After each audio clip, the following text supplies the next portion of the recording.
Donc, docteur Massamba, nous sommes en 2060.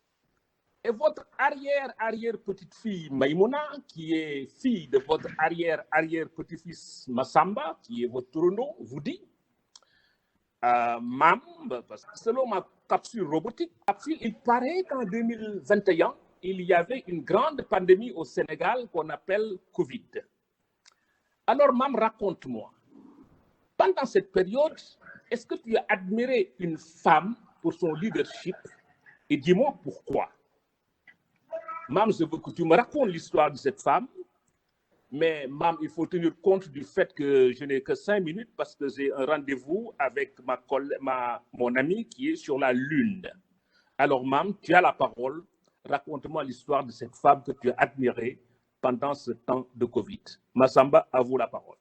Mademba, je dirais juste à ma fille que lors de cette pandémie, nous avions tous peur. Nous comptions sur les autorités, nous comptions sur l'État, nous comptions sur les guides.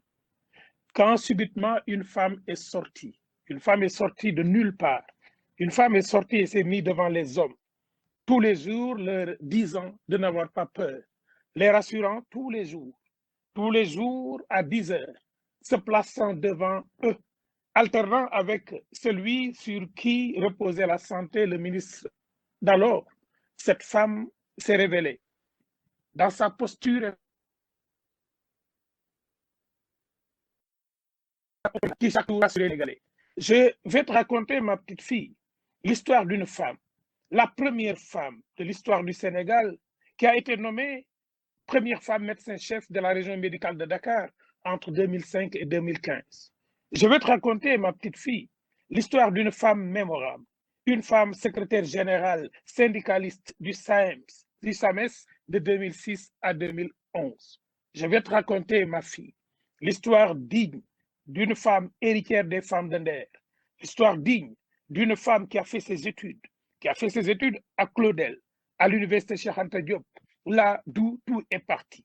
Une femme vivant dans un milieu modeste qui a tout fait pour être médecin. Je voudrais te raconter l'histoire d'une femme qui savait diriger des hommes, qui savait diriger la direction de la lutte contre la maladie. Elle était tellement forte, cette femme, qu'elle dirigeait aussi, elle était aussi la directrice générale de la santé publique en ce moment. En général, elle avait 1000 choses à faire, mais elle les faisait bien. Parce que sous elle, on avait la direction de la lutte contre la maladie, la direction des établissements de santé, la direction de la prévention, la direction des laboratoires, qui sont d'une extrême importance parce qu'elles aident au diagnostic. La direction de la pharmacie et du médicament, la centrale de la PNA. Il avait aussi le SAMU national. Et cette femme contrôlait même le centre antipoison, le centre des opérations d'urgence, une unité qui s'occupe des personnes âgées, la cellule de la médecine traditionnelle. Mais cette femme, après 9 années d'exercice à Thiès, où elle a marqué le climat social, mais aussi elle a amélioré le mode sanitaire et l'état sanitaire des populations, cette femme, pendant la pandémie, sortait tous les jours à 10 heures, sortait nous parler.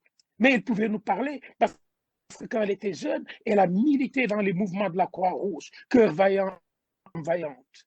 Mais en plus, sa famille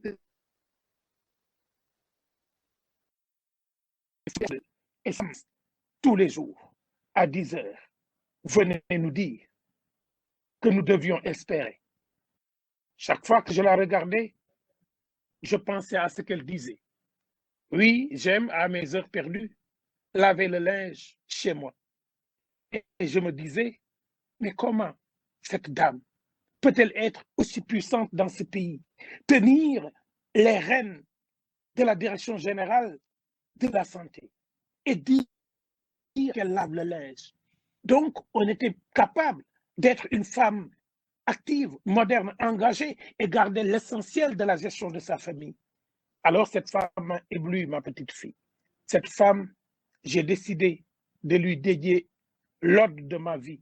L'ode, parce qu'elle m'a rappelé ma grand-mère, Fandour Kandji, qui m'a éduqué. Elle m'a rappelé que dans la société traditionnelle africaine, la femme avait sa place entière. que la colonisation a brisé un élan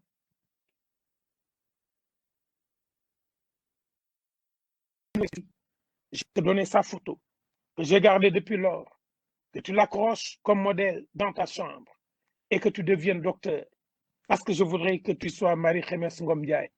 Je voudrais que tu sois cette femme debout, cette femme engagée, cette femme qui nous a montré la grandeur, la splendeur de la femme africaine, la splendeur de la femme tout court.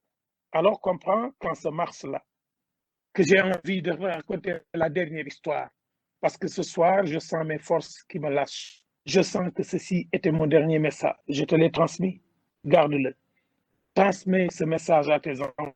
Merci à ma fille qui a épaulé son père, qui a pris les rênes de son père et qui a dirigé pendant longtemps, très longtemps les entreprises de son père. On l'appelait Anta Babakar. Oui, parce que dans le nom d'une femme, on peut aussi mettre le nom d'un homme. Voilà, Mademba, ce que je raconte à lui, je souhaite une longue vie. Et c'est là que mon compte va se jeter dans la mer et le premier qui en respire l'air ira au paradis. Alors, je l'ai respiré l'air pour aller au paradis. Merci beaucoup, Massamba. Merci beaucoup. Je pense que quand tu parlais, beaucoup d'hommes ont regretté d'être hommes.